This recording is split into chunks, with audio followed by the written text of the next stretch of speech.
Welcome, everyone. Can you hear me okay? Okay.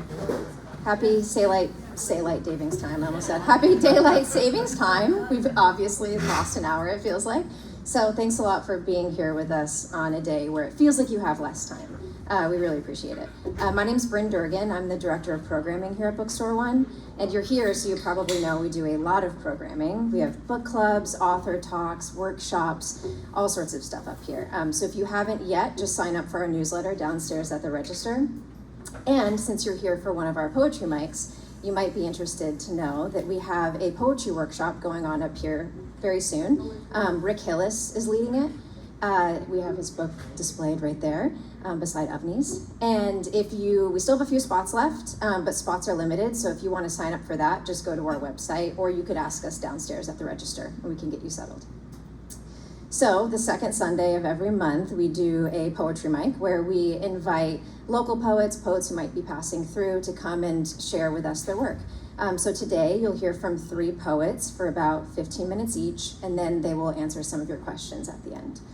So I'm going to introduce our first poet, who is Avni Vyas.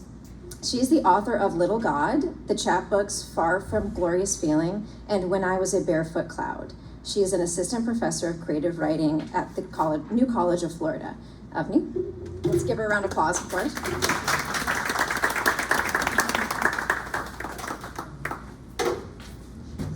Hi all. Can you hear me okay? Excellent. Get closer to the mic. How's this? Yeah. Better, excellent. We were talking in the back with the other poets, as rabble-rousers often do, and we were just talking about the role of audience, and I just have to say it's a beautiful crowd. Thank you for taking the time to join us this afternoon, and my personal philosophy has always been it's poetry or petty crimes, and I'm assuming that it's true for you as well, so I'm glad we're keeping trouble off the streets this afternoon. I'll read a few poems from my full-length collection, Little God, and then I will read a few new poems that are very different in style. I bring up this idea of audience because when I think about real people that I'm writing with and to, rather than a faceless editor at a faceless journal in a faceless office somewhere, the reality of the audience brings the poems to life for me. In the case of Little God, my audience, I had to trust they would trust me back. I composed the book ambidextrously. I wrote the poems longhand. I am left-handed, and I would alternate left hand and right hand for composing the original drafts. If you've ever tried to write with your non-dominant hand, it's a terrifying experience. They complemented each other well, and this is how the book came together. So a little bit of background. There is a character called Little God who interacts with the speaker in the poems, and Little God's job is to push the speaker off her ass. The first poem is called Little God Explains Dogs. You worry that the dogs leaking from your neighbor's porous fences may frighten me. Is this a sign, the fuel of poetic intransigence? But dogs are diplomats of the underworld, friends disguised as eviction notices. You think that body belongs to you? Oh, my sun-drunk love, my spiked lemonade, you've sanitized yourself against death. All dogs know they're born covered in someone else's blood. Legs mottled beer bottle green, scratched bite marks in place of pantyhose. I watch the little God who asks, What are the rules? First, let your animal mark you only once. Another, whoever snaps the necks of sunflowers must replace them. And the one I never mastered. When one of us cries the secret name, not the sound of the thing we are called, but the howl from the terrible storm that beats apart the world, we follow its command. Come home, come home. What did you do instead? The little God asks. I hoarded the silence.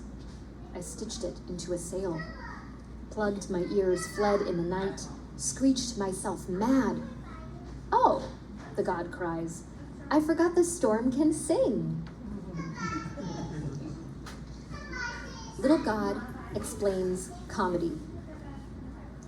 When you were born, let me back up. Little God explains comedy is a secret. I'm going to tell you the secret of this poem in the book. This was written in the voice of my father, my late father. So when I think about this poem, I conjure him, I conjure his big spirit every time I encounter this poem. Little God explains comedy, my father, the funniest unfunny person. When you were born, you worked the best party trick in the hospital. Your lungs the size of some men's thumbs, sang a starshine of bird cries.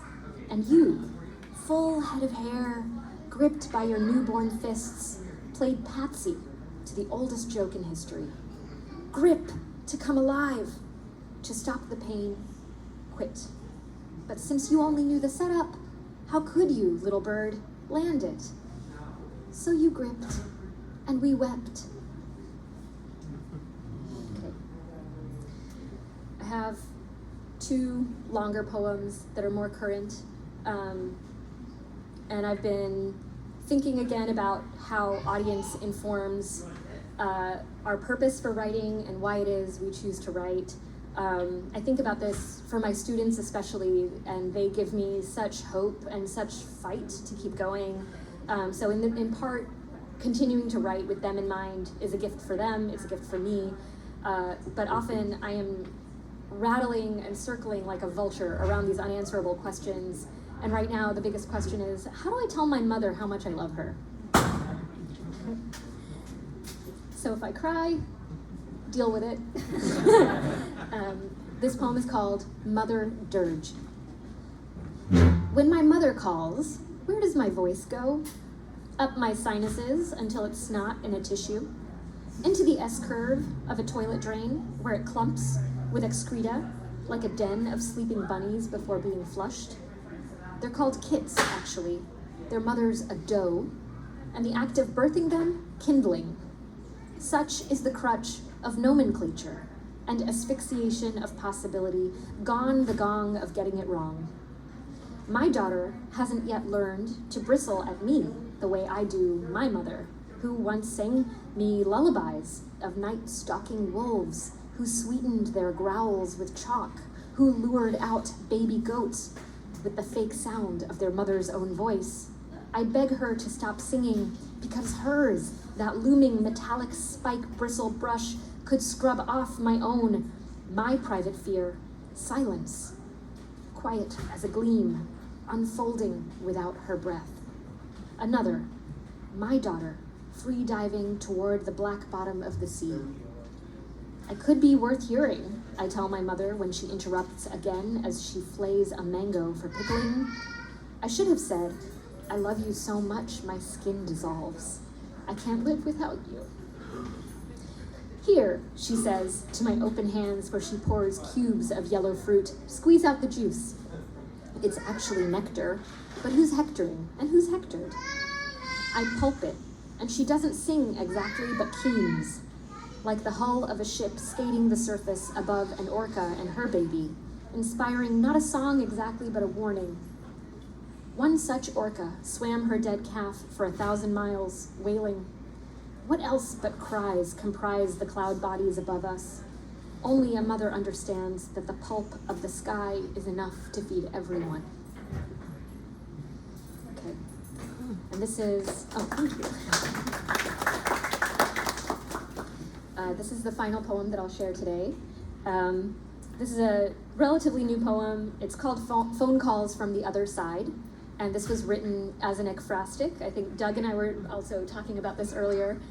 This was written in collaboration with a painter who used to live here, Lisa DeFranza, and she had a beautiful painting that was inspired by an object of antiquity, this beautiful, it was like a 3rd or 4th century Greek jar. She painted a painting in response to this item. I wrote a poem in response to her painting, in response to this item. So all of those things find their way inside this poem.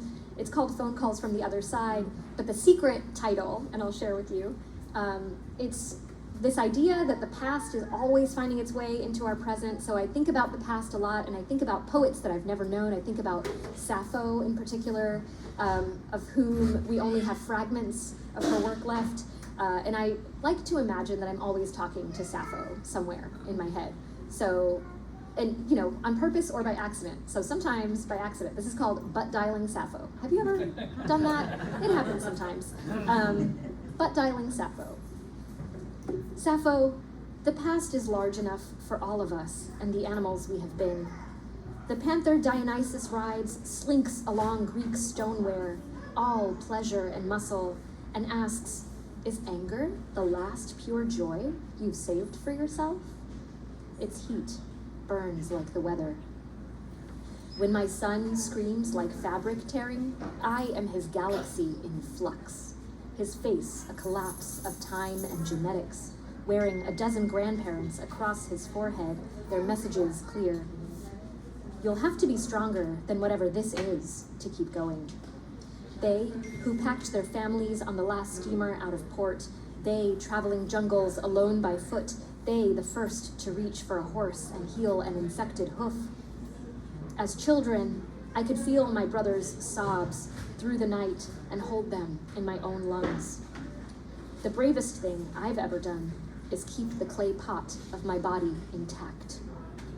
Breaking open and stretching open are almost the same thing.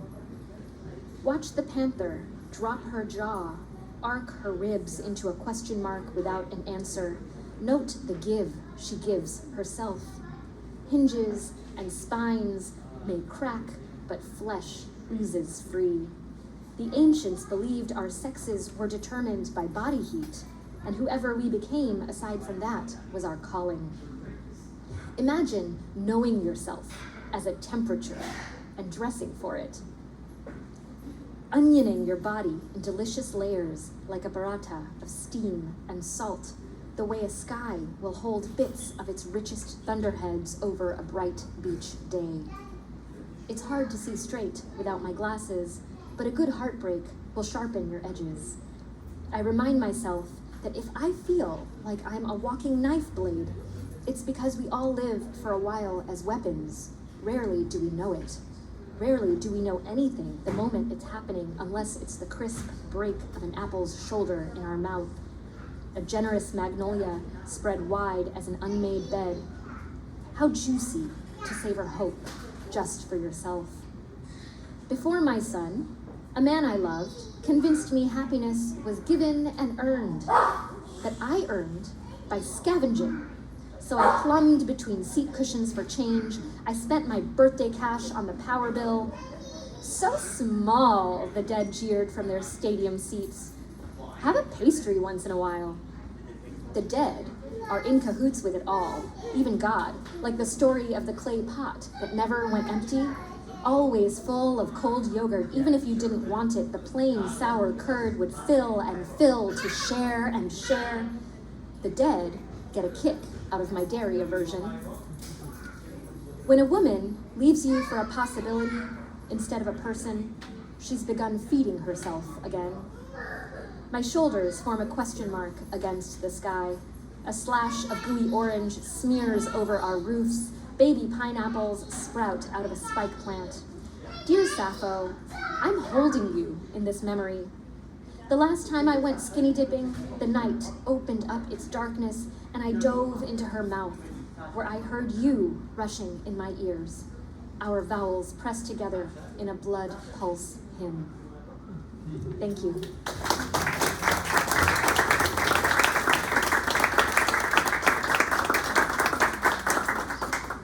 Let's keep the applause going for Avni. That was so beautiful. It's also a challenge to be, as soon as Avni begins reading, of course, the bookstore really comes alive. But I think your poems are so full of life, it was a fit.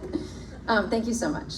Okay, so our next poet is Doug Knowlton, and before I read his bio, I do also just have to say that he's not just a prolific poet, but he is such a vital part of our bookstore and the bookstore community. He leads our poetry book club, he leads workshops up here, and he's a buyer for the store. So we're really lucky to have him at Bookstore One as a poet and also a champion for other poets and poetry itself. So, Doug Knowlton has been writing poems and lyrics since the 1960s. His love of poetry was reignited as he participated in readings around the Orlando area from 1996 to 1999. He emceed the open mic at Java and Jive Coffee House in Palmetto from 2002 to 2003. He was a regular at the Fogartyville Cafe Open Mic in Bradenton from 2002 to 2005 and hosted the Village Bookshop Poets and Writers from 2006 to 2011. Doug finds it especially fulfilling to encounter readers and listeners awakening to poetry's vast potential. So let's give a round of applause for Doug. I'm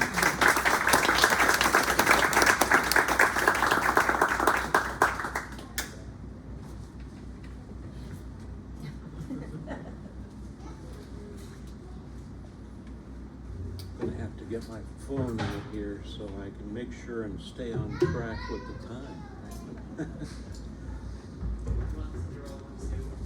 Wow, it's like I'm looking up at that picture and going, who is that guy? Yeah, it all changes so quick. Yeah. Well, I'm having a good day. How about you? Yes. All right. I recently got a proof together of my latest collection. I say latest, but it's like 10 or 15 years old. Takes a while to get them done. And hopefully we can get the print shop doing their job too, even though they've had changes in their personnel. I'm going to read a couple from the book because a friend asked me if I wouldn't, and then maybe some more recent. Just before beginning to write these poems back in 2012, I got reacquainted with a couple of writers. I remember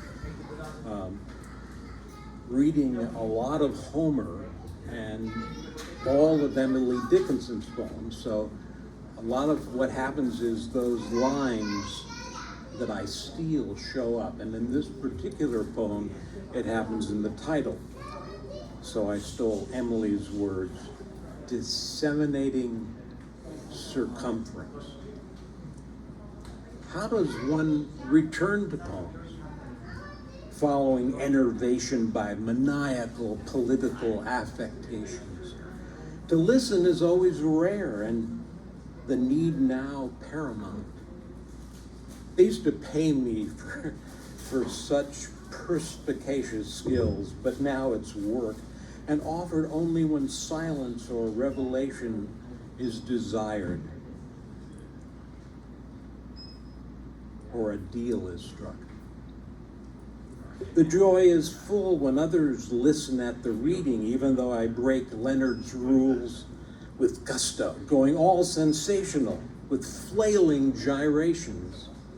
Luckily, my voice approximates his, but only after a pipe of cherry blend.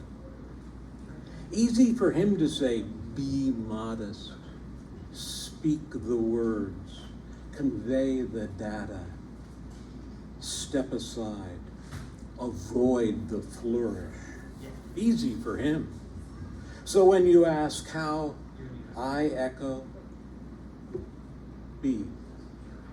When you sing, I falter, lisp the lyrics, recite frost as the garden draws us to its death, and murmur, every sunset, our last.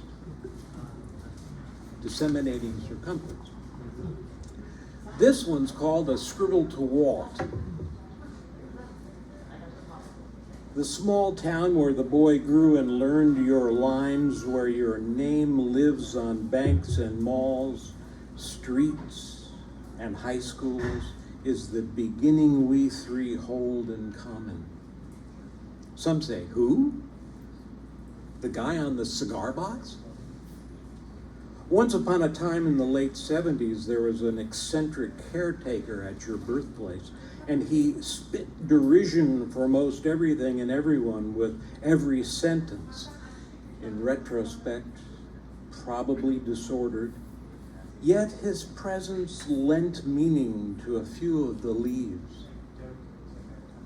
Others were thrown off and the sight suffered, but he's gone and you should see it now, like some national monument to a war hero. Well, you were. You would like it because of the people and how you came to be called the good old gray democratic poet. The ascription didn't miss by much. And so many of us moved inward, and you opened our spirits outward to the energy on the rim. I like to think of happening upon you after hours in the Long Islanders print shop. The final edits laid aside, sticks of type racked, and you taking time to jaw by the stove.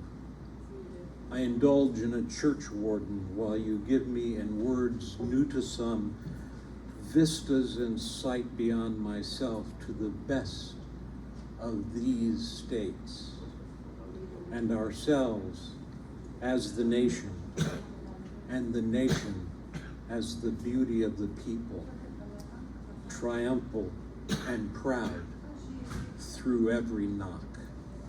A skirtle to walk. And this one,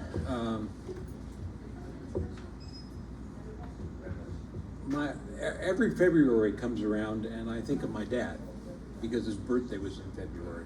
Sometimes I remember and sometimes it's 2 weeks later. And somehow that just happens, and sometimes I write a poem to him. This is one of them, called Sometime in February. I remember him talking about his last job, the one at Reagan Data in Smithtown. And then later, after his death, reading through his meticulous job search notebook. How relieved he must have felt in 1976 to finally land the job. His comments suggest that as much as he admired his colleagues, he had difficulty relating to those young draftsmen with their computer-aided design programs. Staunch in his efforts to keep bringing his bag full of protractors and compasses, expensive pencils and templates. Apparently, there was pressure to get on board with the new technology. He may have felt obsolete and overwhelmed. No resonance there, but he always bucked up. Sometime in February.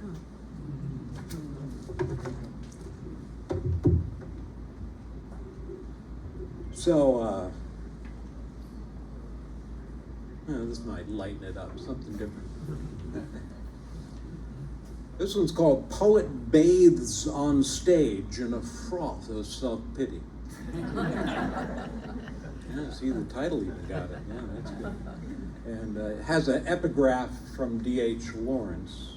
I never saw a wild thing sorry for itself. Why does he continue writing these lines, filling the notebooks, journals, Word docs, napkins, and dark cafes, when he knows there will only be more piles of poems, heaps of language in his own weary style, nothing new since, and then compelled to create even more chapbooks full of versified drivel, poetic pedantry, lingual landfill, word drool, not even the grace of a rhyme flaunted, bathing on the stage before us in a rusty tub of his own greasy tears, mostly driven by phrases of performance pulp, ranted like some aging Caucasian gripping the mic in the darkest dive he can find, Rapido.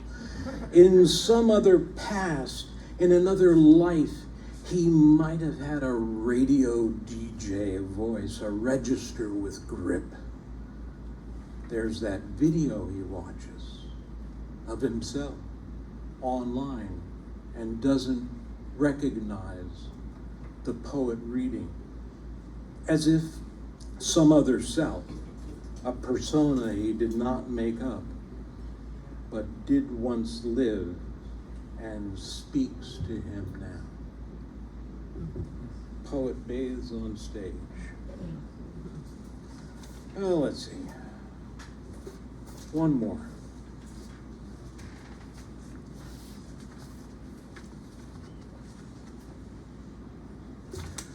I had this obsession 25 years ago with the number 9. I probably had it longer, but that's when it really cropped up. And wrote a lot of poems related to that. And this is a much later poem, 20 years on, remembering all that. It's called Preparing for the Nines, and it has this little epigraph. I have no idea where that came from. Are you dressed to the nines? They're coming, as you know, inevitable, inexorable, inexplicable. I once gazed upon them and groused to them, giddy in the shadow of their power, as I am now with dark towers. It was the year 2000 of the Common Era, and something triggered an obsessive response. What? I don't know. Isn't there a line in Yeats about bean rows? Sayings easy off the tongue without understanding origins, like, give 'em the whole 9 yards. She was the 9-day queen. Who? Never mind. We walked through the 9 passages of the labyrinth, and then there was that muttered spell of Celt lore and Mabinogian mystery, and the 9 muses of Greece, and at last the nonagon consumed me. There is no prep sufficient. Just allow me to mumble on like some codger eccentric lost in the woods. Maybe this will morph into a spell, and the 9 worlds connected by Yggdrasil world tree will appear. It is a 9-day trip from heaven after all, and another 9 to Tartarus. And there are those 9 cats with their 9 lives, the 9 justices, and homicide, they say, is 9 on the street. 9 circles of hell. Thanks, Dante. And 9 rings of power. And Jane Hirschfield's 9 gates, where she never mentions anything about them past the title. I always meant to ask her about that one. Oh well, I am told there are 9 regions in Westeros, and we all remember Revolution number 9, and how we are supposed to be careful and avoid the 9th Symphony, as I was reminded last night by watching my favorite English mystery show. I have 3 poems that multiply into 9 from those early days of the 2000th year of the Common Era. I'll show them to you sometime, perhaps 9 years on or not. All right, that's enough.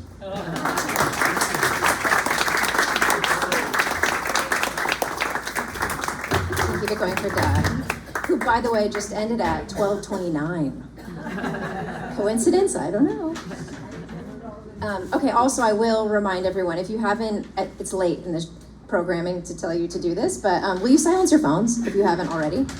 So just a heads up about that. And now I will introduce to you our last poet of the day, who is Thomas Mallouk. He is the 2022 Poet Laureate of Bucks County, Pennsylvania, and the curator of Poets Corner, a weekly feature in the Bucks County Herald. He has been widely published in print and online and is the author of 2 chapbooks, Nantucket Revisited and The Right Metaphor. He and his wife enjoy Lido Key in the winter and reside the rest of the year in Doylestown, Pennsylvania. So let's welcome Tom.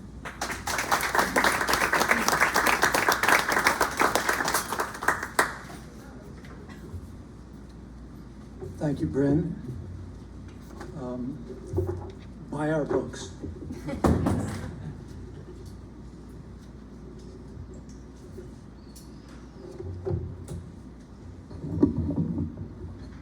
I'd be remiss if I didn't thank all of you for coming. It's a pleasure to see you all, and so many familiar faces and some people I don't actually know. On Quiet and Melancholy. On our morning walk with Nellie, Eileen wants to know what I'm thinking. Says I am awfully quiet. So many overlapping thoughts. Megan, our youngest, arrives earlier than expected to drop off 2-month-old Charlotte. I help unpack the car. My daughter wants to know if I'm feeling okay.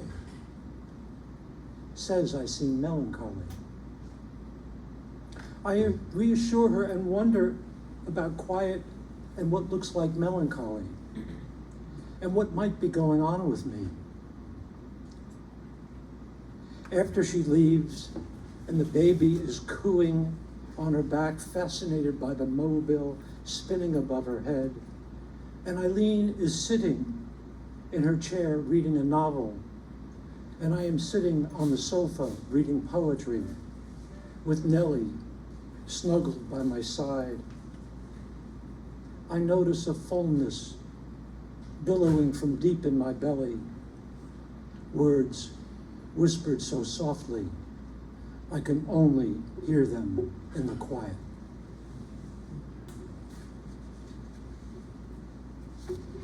Harvest. When he stops reading, he stares off into the western light and listens as his wife, daughter, and grandchildren bicker over the rules for 500 rummy. Then snacks, chatter, and the dogs settle under the table, hoping. Soon he will return to his reading. But for now, there is laughter, gloating, and singing along to tinny music emanating from an iPad. His granddaughter swings her 8-year-old hips. His grandson crows over his harvest of melt.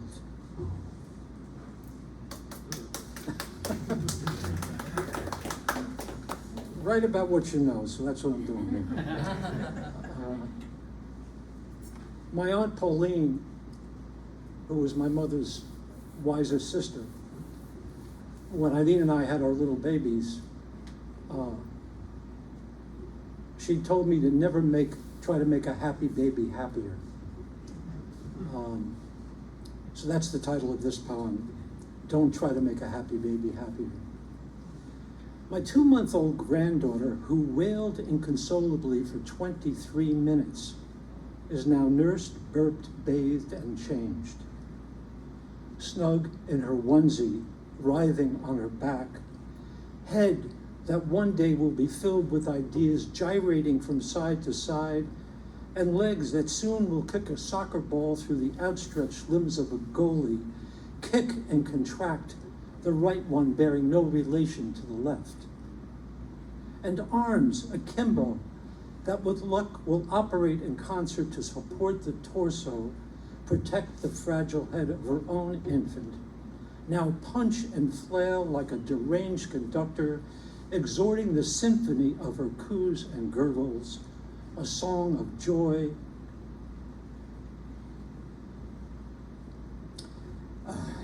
As her grandmother and I resist temptation, simply witness her delight.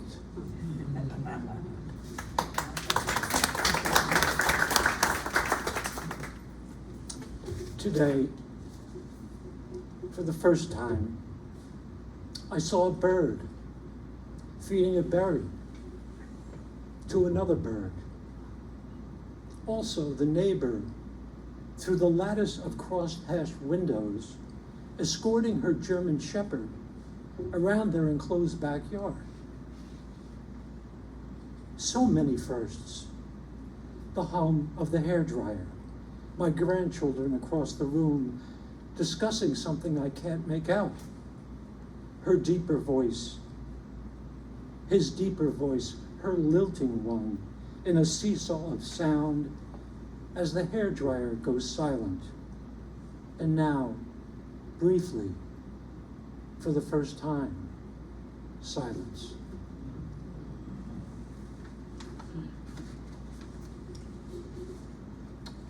And this is a little something different. These are all recent poems, like in the last couple of months. Eileen picked this out, thinking it would resonate with an older audience. It's called Brooklyn 1950s. In Brooklyn, there was a girl. She called her parents by their first names. I think she was a communist. It was the 1950s. She was that kind of girl the nuns called a bold article. She was probably a communist. She had wavy auburn hair and never wore dresses and seemed more like a woman, even though she was my age. Perhaps she was a communist. Her wide hips radiated heat. I didn't know what to call it at the time. Looking back, I would call it sexual charisma. Gravity I managed to resist. I see her walking across the street, arms swinging with each stride. It was Brooklyn. It was the 1950s. You never knew who might be a communist. Maybe she was just a Protestant.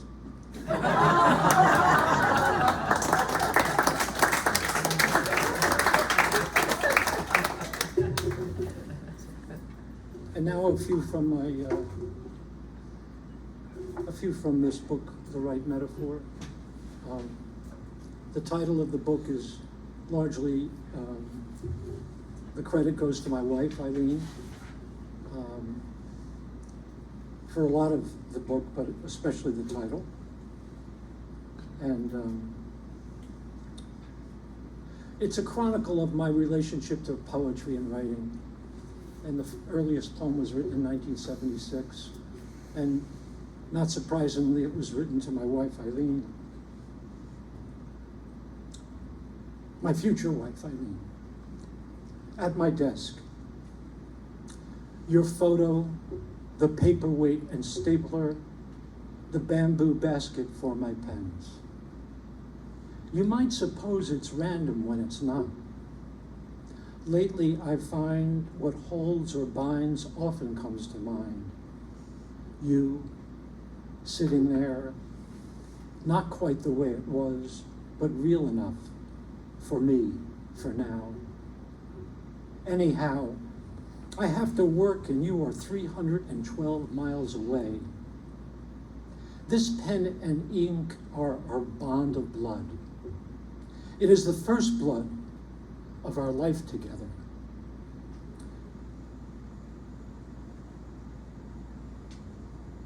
With luck, there will be more blood to come, the blood of our imminent children and theirs. These words must reach across into the future and cross the expanse of maps and mind to touch you and bring you with me, that we might be together.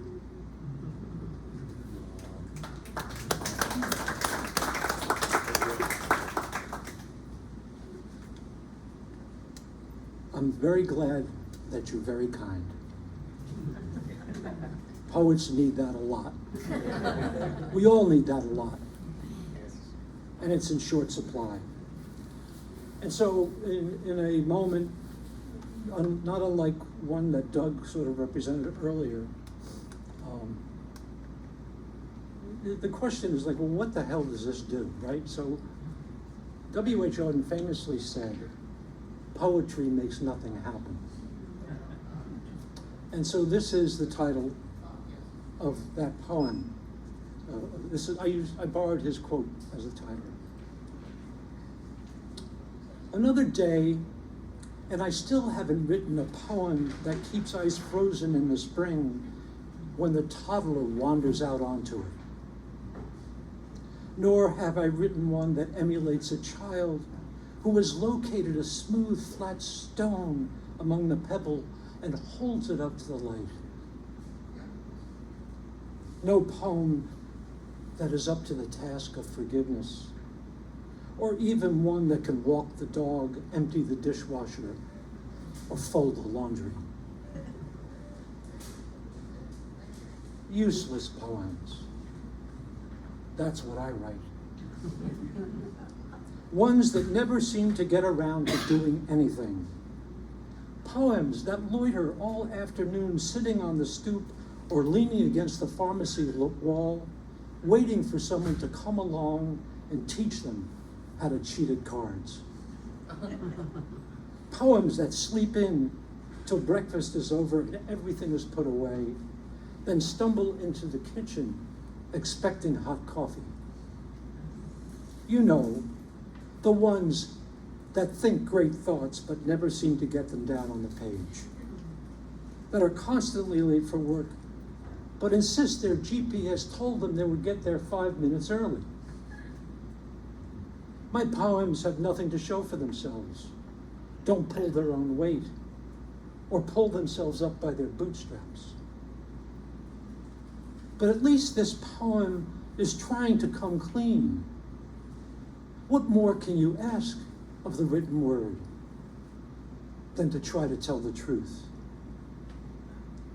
This poem wants to confess it is not trying to do anything, but try as it may, it is not able to do that either. You have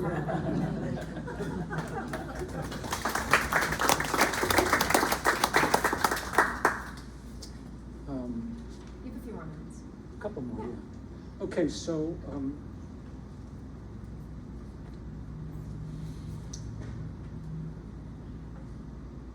I think I'm going to do this one. So J.D. Scrimgour, that Doug was happy to reference in the wonderful review of my book he gave me. This fellow wrote a set of poems. He was studying Mandarin. He was an English speaker, was trying to learn Mandarin in order to go to China on a sabbatical. And he decided to write poems in Mandarin and then translate them back into English. And of course he used incredibly simple language. So it inspired me to write this after J.D. Scrimgour. It's called This Is a Love Story. I read many poems. Because I am a slow reader, I read them slowly. Whole books of poems, from the first to the last. But not in one sitting. Old shopping lists, movie ticket stubs, offers from credit card companies mark my place. Unlike many smart people, I do not read with my eyes, but with my mouth. I taste the words and feel tiny movements of muscles beneath my tongue. And with my inner ear, hear the words in my head. I wonder about deaf people and poems, how different it must be for them. No sound in the words. But a deaf person may be all other people, all other ways of the poem. The critic said, that's not a poem. No reverence, no humility for whatever cannot be said except imperfectly. There is so much to say, and it is so hard to say it. I read many poems slowly, tasting the words, hearing them. in my head.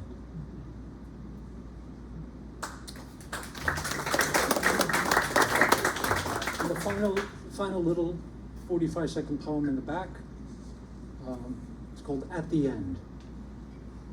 I would like the loved ones I leave behind to come forward and speak their own words over my body. Then tell one of my poems to those gathered in remembrance. For what is a poet but what one who wants their words to be heard? And what is a poem but a small mark on the vast canvas of the universe that fades too quickly? So to me, it is fitting that my words should linger, however briefly, before following me out of this world.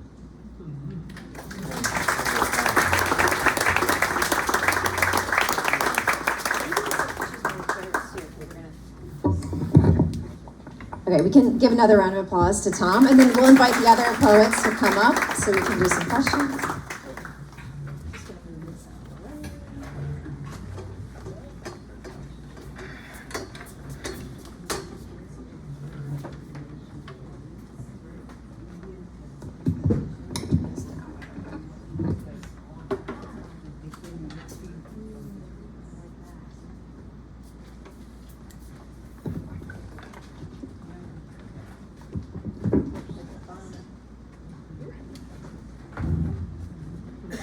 Invite you all to ask questions. So I'll just, who wants to begin?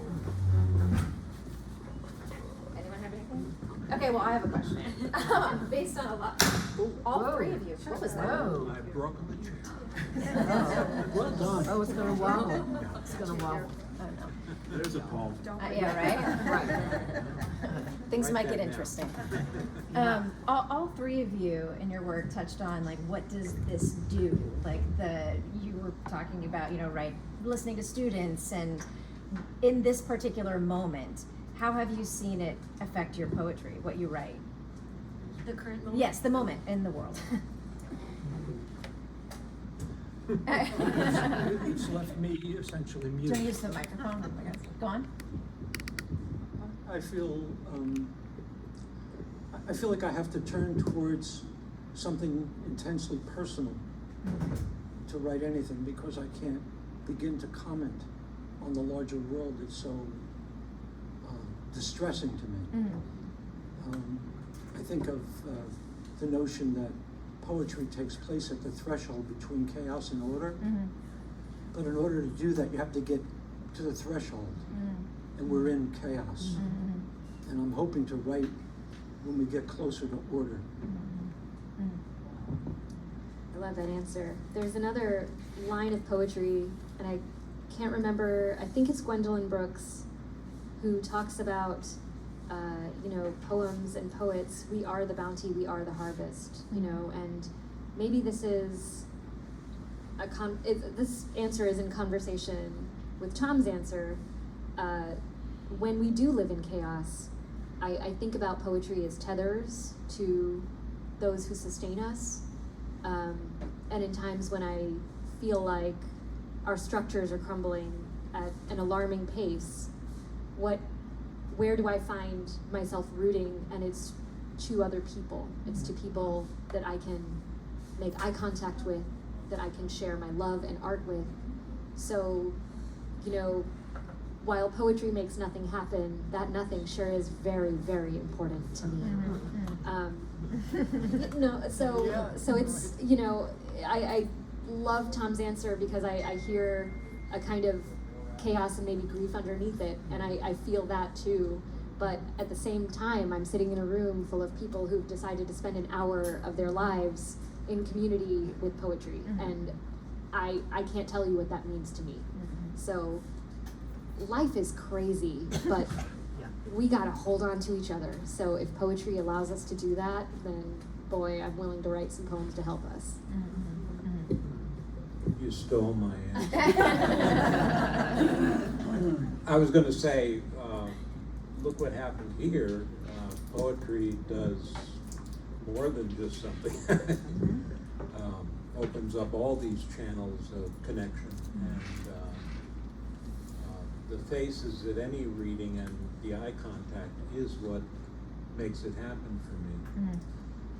Nothing mystical, but what I'm finding, because what I've been doing a lot more of recently is editing stuff that I've written rather than writing a lot of new stuff. And what I've discovered is that it's part of the creative loop, you might say, that I actually spend some time listening to my past self and actually finding that it's like I wrote it today sometime. And there's a bit of a shock to that, and then I say, well, maybe I better listen. And that will affect how I write from here on. Yes. Yeah. Avni, I have a question for you, particularly since you teach at New College. And I assume you teach poetry? What are your students writing about? How are they reacting to the current world? That's a great question. My students are demonstrating a profound awareness of the world around them. They're not putting their heads in the sand. They're looking around. They know what's what. So there is, as Tom said, there's so much chaos happening around us. Where my students are, they're turning inward and outward, and we talk a lot about how poems allow us to self-reflect, connect to our past selves who are now talking to us, but they also offer us, we had a visiting writer come and give a reading, and he shared in his life, he was a student at Kent State in the 70s during the Kent State shooting.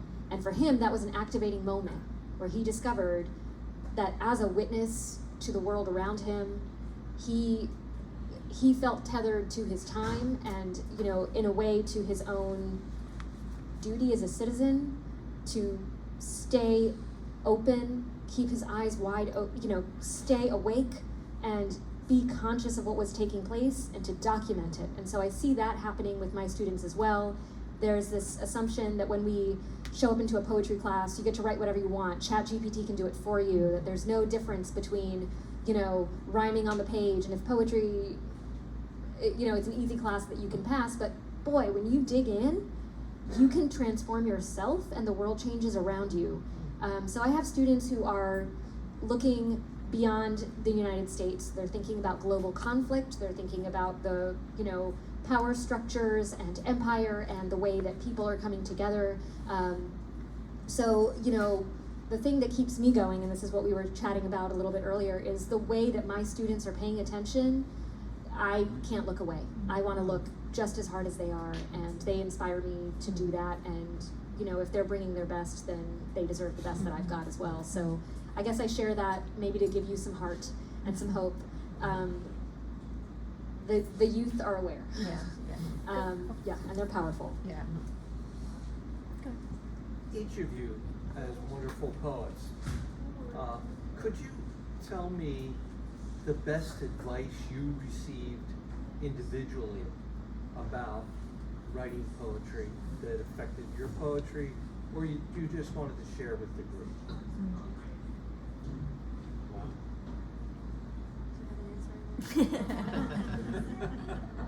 Well, I'm in the business of having to convince people that poetry means something. So I'll tell you what I tell my students. Poetry is so much bigger than us, right? So you can go and get your PhD and have an industrious publishing career and all of this stuff and win all the prizes. Ultimately, poetry is bigger than you. People have been doing it for millennia, longer than you've been around. So there's something incredibly humbling participating in an art form that has been ongoing for so long. Novelist Jean Rice says that all we do is write to the lake. Everything that big and small writers do, there will be, she went on to say that there are large rivers like Dostoevsky who feed the lake underground of all of writing. And then there are tiny little trickles like Jean Rice who trickle to the lake underground. Similarly, there's dinky little me. And I get to participate in this incredible act that humans have been doing as long as we could. So for me, poetry is a calling. It's so much bigger than me. It's something that I will spend the rest of my life learning about and doing. And I think if you can embrace the humility within that, then you certainly open yourself up to the wonder and awe that awaits you? I can't say that I ever got any specific advice, but I remember trying to write a poem when my best friend died, 2013. Is that right? 13 or 12.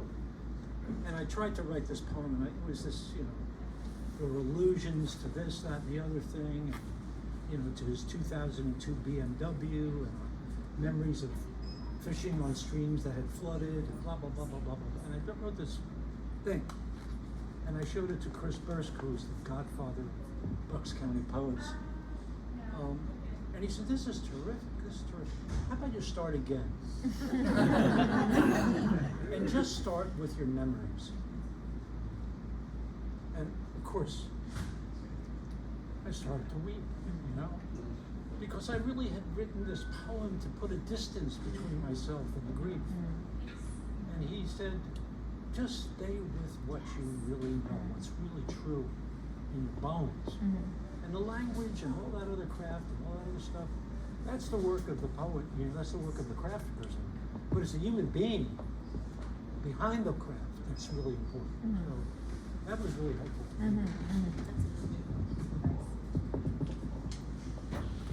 Oh, my turn. Well, yeah, it's funny. The person I'm thinking of was my first English teacher in college, Lancaster, Dr. Ottilie Stafford. I was thinking, I really didn't get much from her. I only stayed a semester before going out on the Kerouacian road. But she said something, 3 words, in class after class, and when I was sitting in her office in what they called the White House, and talking to her, she once again reminded me of those words, because I was writing stuff that reflected my involvement with Hendrix and Neil Young and, all that. And the 3 words she used, which I don't know if they have any application beyond what they mean, and that is concrete and specific. And that's rung in my head. I've written it in poems. I thought, what in the world? Keeps coming back, her voice, and it sounds mechanical at times. It sounds like it's more about prose, but it's really what we do about focus. And that was Tom. He was talking about the universe, and I just felt that same thing again, where you fly down and focus on the one thing that matters. I'll be quiet. I have another question, but first I have to say too, all 3 of you, your poems, the one about your dad, about your mom, about your wife, your grandkids, they are so specific, yet I know all of us, right, felt some sort of like deep connection to what you're saying. So I think that advice is beautiful advice, and clearly it works. That's great feedback. Yeah. Yeah. And I also wanted to ask, in one of your poems, Tom, you said you read with your mouth, right? And as poets, that's really, I think, what you do too, and you're all such incredible readers. How did you learn that? Can you talk a little bit about that? Like, how does one become, develop their voice, their style, reading their own work? You mean presenting? Yeah. Yeah. So that's like a huge thing with me. Because I have witnessed so many fine poets absolutely mangle their work by mumbling, and I have made it a point. First of all, I respect each of you immensely, and I appreciate your trusting me to take some of your time. And I take it as my responsibility to make sure I'm telling you a poem in a way that maximizes the chance that you're going to be able to connect with it. So it's really about, for me, it's about the respect for the audience. And and also the absolute terror of somebody walking away and going, what the hell was that? That's a good thing. It might be for you, but I want to be understood. I desperately need to be understood. So Sure. I kind of right to be understood. And I have, years ago, I was at a poetry reading. I was one of the featured poets at the Philadelphia Free Library on a Tuesday night in the winter. And I brought all these poems that were going to be for blue-haired people who had just had the early bird special and so on. And all of a sudden, 40 kids come in with piercings and dreadlocks, and I'm like, what the hell? So fortunately, I brought a lot of poems, and I had something to show them. But they came to read their own poems at the open mic. And they got up, and they've got their phone, and they're staring down their phone. And I just say, stop. And I went up to the kid, and I go, tell me your poem. Tell it to me, right now. Tell me your poem. And the rest of the night was involved with telling poems. And it was just an extraordinarily wonderful evening, where the kids got out of their shyness and out of their anxiety or whatever, and told their poem as if it's a story. Because I think, for my poems, they're very much a story. I've talked enough. I just hit a real nerve with me. Yeah. I think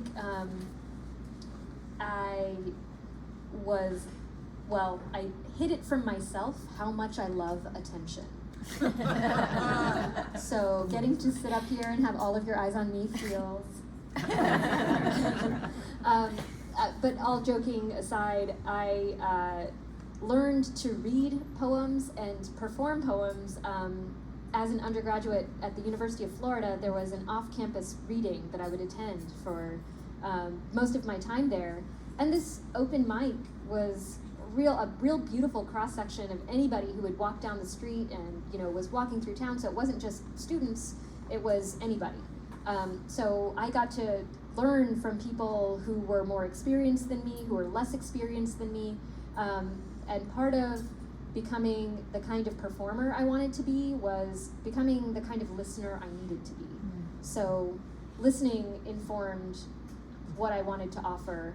And the more I discovered how much I enjoyed stage time, I love it, and I would stay up here all day if you would let me, but I also learned from listening to comedians.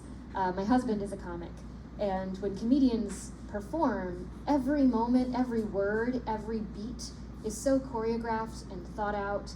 The rehearsing time that goes into developing a 5-minute bit, or even a stage persona that can sustain potential heckling.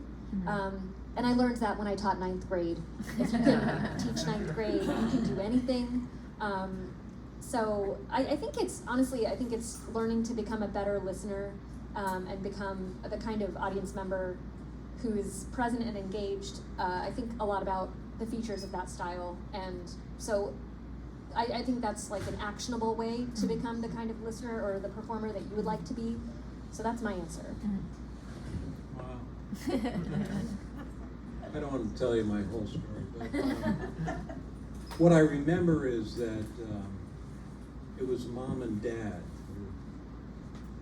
who impressed upon me the need for articulation. That's it. We'd have like readings at home out loud, and Mom would, now listen to what you're saying.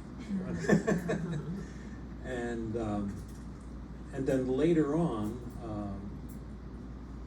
I ended up taking not only persuasion, but also something called homiletics. I won't go there. But at any rate, that was a part of my later college experience as well. But the thing has never left me that communication isn't all about, slapping somebody with meaning and an articulation, but it's also about finding out what their language is and connecting there. That's enough. Okay, so I want to make sure we give everyone time to, again, there are books downstairs if you'd like any books, and I know everybody's open to signing them. But let's give the poets another round of applause.